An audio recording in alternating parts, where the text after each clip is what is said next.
We got 10 times Lil Jeff kills his ops on camera. Bang, bang, bang, bang, bang, bang, bang. Murder. Ooh. Lil Gutta in a targeted hit.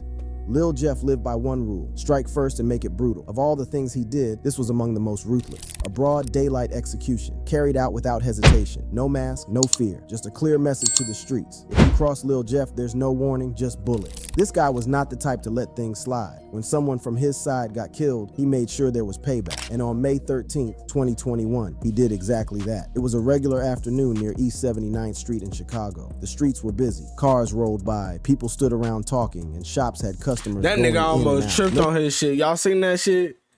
Look at this. That nigga almost tripped on his shit. He did exactly that. It was a regular afternoon near East 79th Street in Chicago. The streets were busy. Cars rolled by. People stood around. Look, that nigga drunk as hell. Look at that nigga.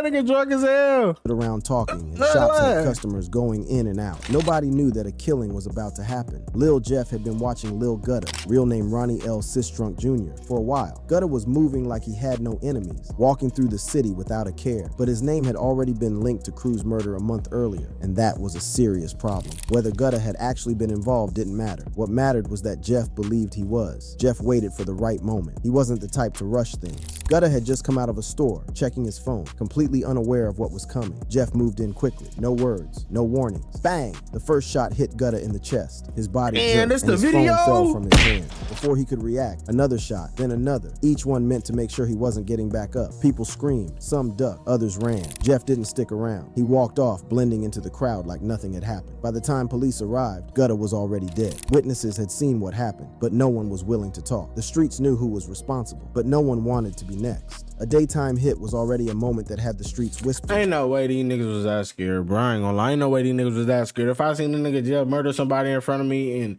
I got nothing to do with no street shit, it was him.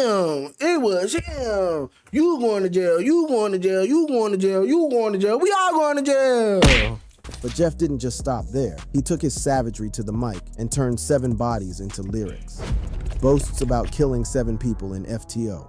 The drill scene had always been filled with bold lyrics and street talk, but in March 2024, a song dropped that had people questioning whether the words were just music or real confessions. The track was called FTO, and as soon as it hit the streets, it became one of the most talked about songs that year. Lil Jeff and Vert had been teasing the release for weeks. When it finally dropped, the energy was violent, raw, and reckless. The lyrics had no filter. Jeff rapped about taking 7 lives, bragging like it was just another achievement. The way he delivered it was too specific, too detailed, making people wonder if he had really done everything he claimed. But one part of the song stood out more than anything else. Jeff called out Leal by name, mocking his death with the line, "Leal dumb in a pack, we smoke him." It wasn't just a disrespectful line, it was a direct celebration of someone's murder. That was not the only part that got people talking. Another verse mentioned how his old friends, whom he used to be cool with, have now become his ops. He also mentioned how his crew had shot so much on Rhodes Avenue that their enemies had to shut down their drug spots. If true, this meant his side had not just taken lives, but also taken over entire trap operations, forcing their rivals to leave the area. The song spread fast. It was played in cars, blasted at parties, and debated in drill forums. People argued about whether Jeff's claims were exaggerated or if he had really dropped 7 bodies. No matter what the truth was, one thing was clear. Jeff had no fear of what he said or who heard it. His reputation for self-snitching was already growing, but FTO took it to another level. Now, was Jeff exaggerating his numbers, or was he really keeping score? That question didn't last long, because his next moment made it clear that when Jeff rapped about murder, it wasn't fiction. Gets revenge for Z. Damn, that nigga Jeff had a bullet on his face before Pooh Shiesty. I know y'all remember what Pooh Shiesty said in that song. Them two jobs played out. Go get your favorite bullet on your face. Hold on. I know y'all seen that bullet on his face. That question didn't last long, because his next moment made it clear that when Jeff rapped about Jeff was doing it before Pooh Shiesty rapped about it. About murder, it wasn't fiction. Gets revenge for Z-Money by killing Lil Pooh. Lil Jeff had been waiting for the right time, and when the moment came, he made sure it was merciless. Z-Money's death had left a wound that only blood could close, and in March 2023, Jeff set his sights on Lil Pooh. Pooh, real name Pierre Boozer Jr., had been moving around. like nothing had changed. He still showed up in familiar places, still laughed with his people, still acted as if his name wasn't being whispered in the streets. But Jeff had already decided that Pooh wasn't going to see the summer. The plan was set in motion days before. Jeff didn't move sloppy. He didn't just roll up and start shooting. Instead, he let Pooh's own routine work against him. He sent word through mutuals, spreading talk that a certain block was safe again, knowing Pooh would hear it. Pooh took the bait, showing up like nothing was wrong. That night, the trap was set. Pooh pulled into the driveway of his home, the place he always returned to after a long day. He stepped out of his car, nodding at someone he recognized. The night was quiet, with only the distant hum of the city in the background. Everything seemed normal. Then the lights in the lot flickered. A small moment, barely noticeable. But in that second of distraction, a figure moved out of the shadows. The first shot hit Pooh's leg. He dropped to the ground, grabbing his knee, trying to crawl toward his home. He didn't make it. More shots followed, fast and unrelenting. The last one hit him in the back of the head, leaving him face down on the pavement. A car engine roared, tires screeched, and the shooter was gone. Damn. Just imagine going through that shit. Your ass, good. You probably had a good ass day. It's probably a Friday and you just got your check. I know you finna go sip a little, you finna go smoke a little tweed. You feel what I'm saying? And the nigga just pop out the bushes or the shadows like the boogeyman and damn, bro, nigga tapped him in his leg, bro. Then they get hit in the back of his shit. And now you on the ground like this. Nah, bro, that's crazy as hell. That nigga Jeff a demon, boy.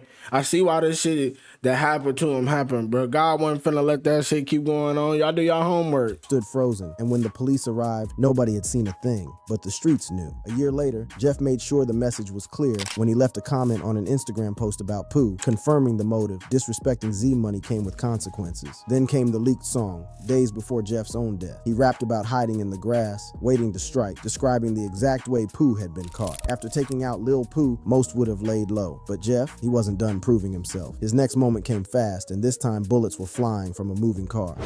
Orders a drive-by on Black.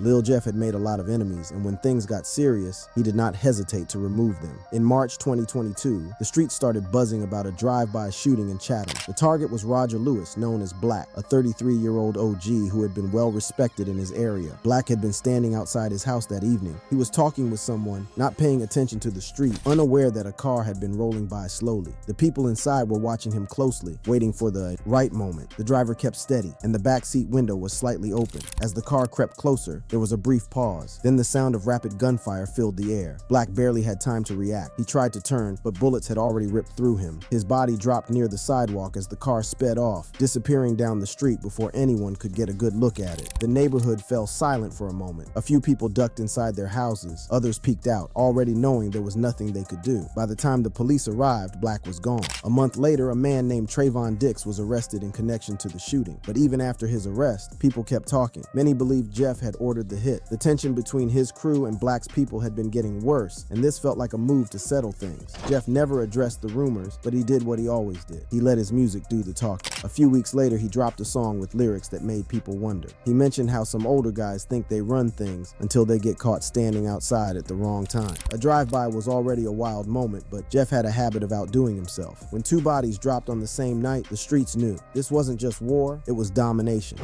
Orchestrates a double murder. Lil Jeff had been involved in a lot of street violence, but November 1st, 2023 stood out as one of his most ruthless moments. Two people lost their... Damn, how many bodies this nigga has? Shit. I thought the video was almost over. We barely on 4, 5. It say 10.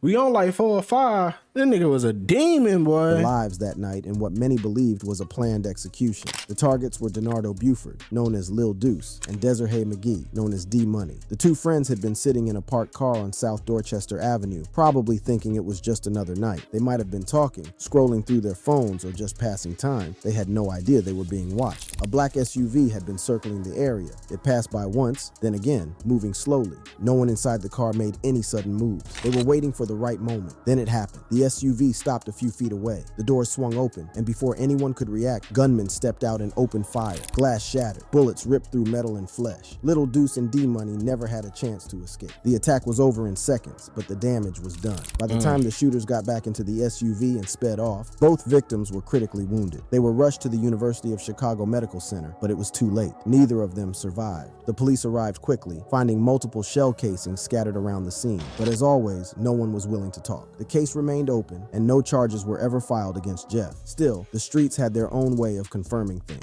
In March 2024, Jeff posted a cryptic Instagram story. It was simple, just a few emojis, but people knew what it meant. The message seemed to be a list of names, and one of them was clearly linked to D-Money's murder. You'd think after a double murder, Jeff would want to keep quiet, but no. His next moment was in the studio, rapping about his victims with details only the killer could know.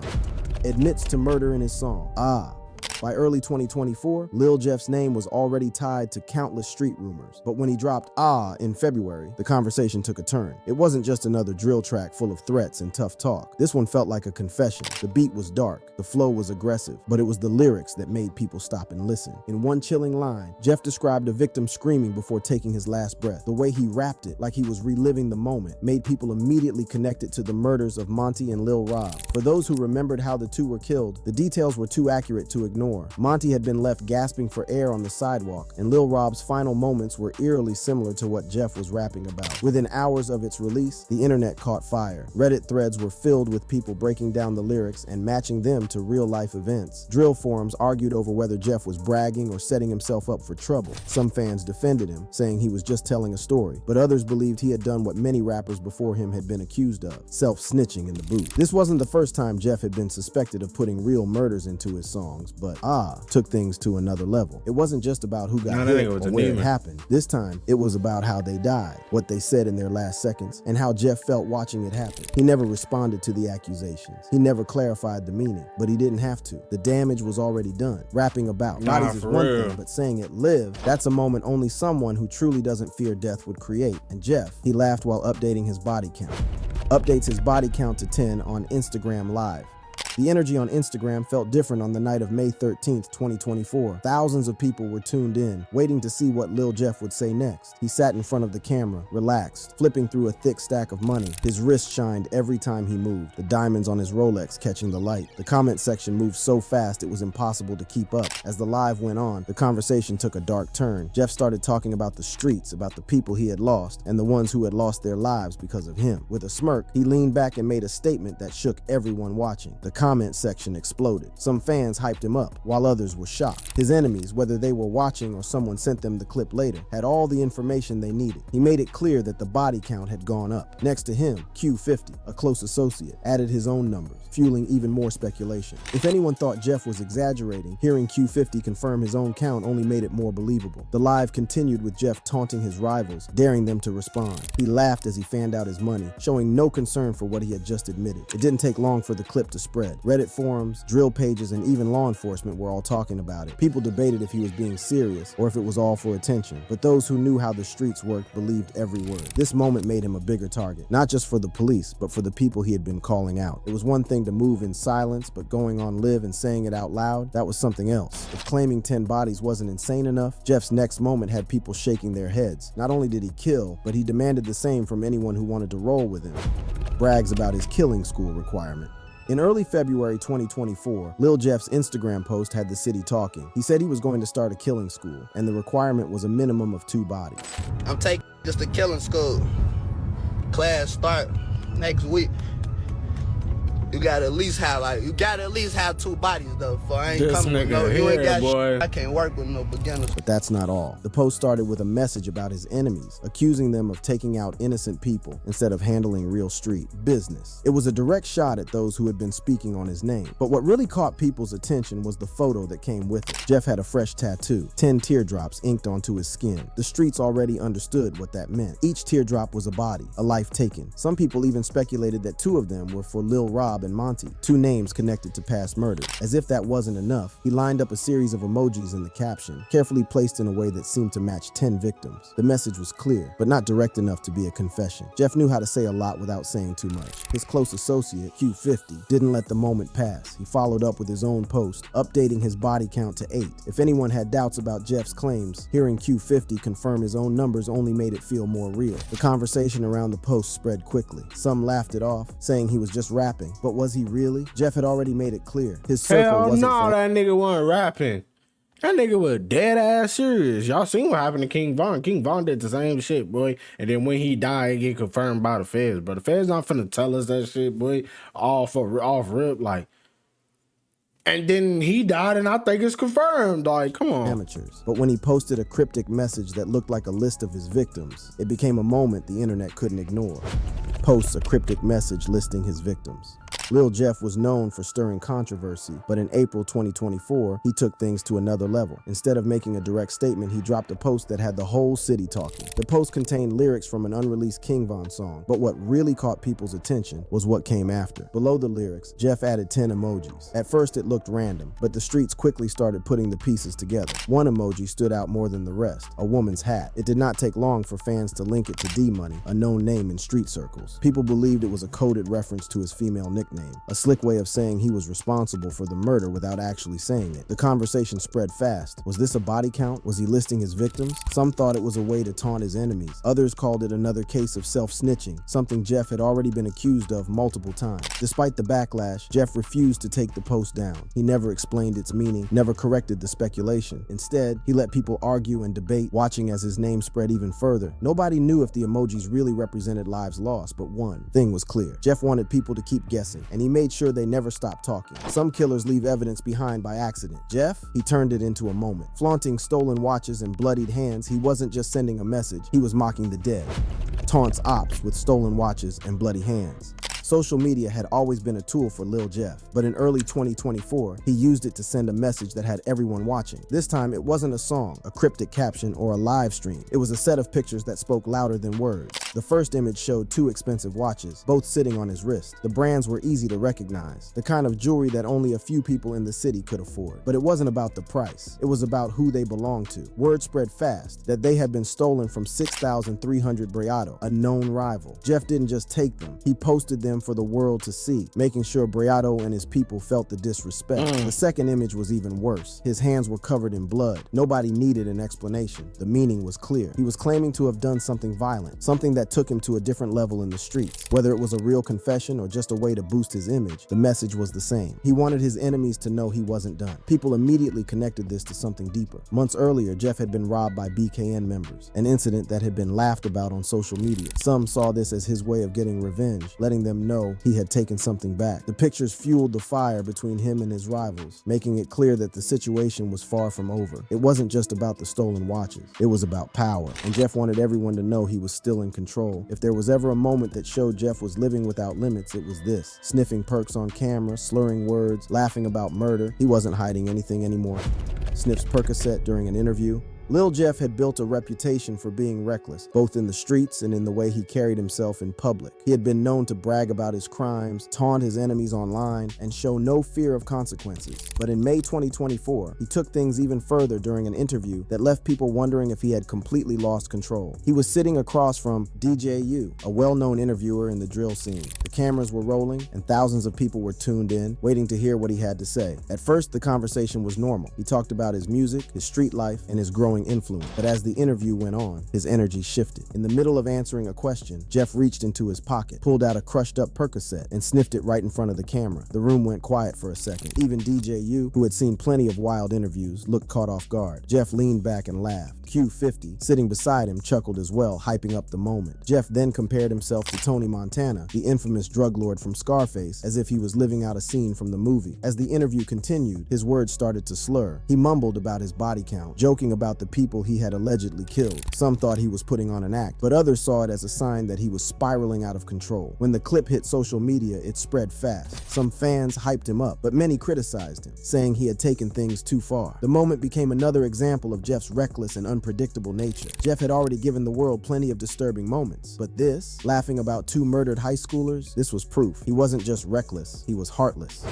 Jokes about killing two high school students. Lil Jeff had always been known for mocking his enemies, but in February 2024, he crossed a line that even his own fans found disturbing. Two teenagers had been shot and killed near Washington in the loot, and while their families mourned, Jeff used the moment to entertain himself. The victims, 17-year-old Monterio Williams and 16-year-old Robert Boston, were still being talked about on the news when Jeff made his post. It was a simple picture, but the message behind it was dark. He was sitting back holding up two blunts, smoke curling around his face. The caption was vague, but people didn't need an explanation. They already knew what he was referring to, and the timing of the post made it even more obvious. Within minutes, his comment section exploded. Some laughed, understanding what he was implying. Others were disgusted, calling him out for being heartless. The post started circulating on drill pages and Twitter, with people debating if it was a coincidence or if he was claiming responsibility for the killings. Some people even compared it to past incidents where rappers had hinted at real-life crimes through their social media posts. Jeff saw the backlash but didn't care. Instead of deleting the post, he kept making reckless statements, making it clear he was not worried about what anyone thought. He had been accused of self-snitching before, but this time it felt different. The way he casually joked about two teenagers losing their lives made it seem like he had no limits. The families of the victims spoke out, expressing their pain and anger. Community leaders called for action, saying this was proof of how drill culture was getting out of control. But Jeff continued posting, refusing to show any remorse. Whether he was truly involved or not, the damage was done. The post became one of the most disturbing moments of his career, adding to the long list of reasons why people saw him as one of the most reckless figures in the drill scene. For years, Jeff had created savage moments at the expense of others. But on June 8th, 2024, his final moment came when he ran into a house and never came back out alive.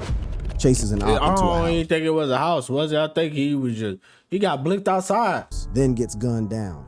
In the streets, every move comes with consequences. Some take longer to arrive, but they always do. For Lil Jeff, June 8th, 2024 was the day everything caught up with him. It was a moment that would mark the violent end of a name that had caused fear and chaos for years. It happened on South Rhodes Avenue, a place that had seen its fair share of shootouts, but nothing like this. Witnesses saw Jeff chasing an enemy, moving fast, determined, and focused on only one thing. The man he was after sprinted toward a house, grabbed the door, and disappeared inside. Most people would have hesitated, but Jeff didn't stop. He followed without thinking, stepping through the doorway, convinced he had the upper hand. The moment he entered, gunfire erupted. The house was not a place of safety for his enemy. It was a trap. The people inside had been waiting, and Jeff had walked straight into their setup. Shots came from different angles. 19 bullets tore into Jeff's body before he even had the chance to fire back. His crew, who had been right behind him, immediately returned fire, turning the quiet street into a war zone. By the time the shooting stopped, the damage was beyond repair. 58 shell casings were scattered across the scene. The walls were torn apart by bullets, and the floor was covered in blood. Jeff's crew saw him lying there, barely clinging to life. They had a choice: stay and fight or leave. They chose to run. By the time the police arrived, the house was empty. The ones who had set the trap had disappeared. Lil Jeff was gone too. His story ended the same way he had lived,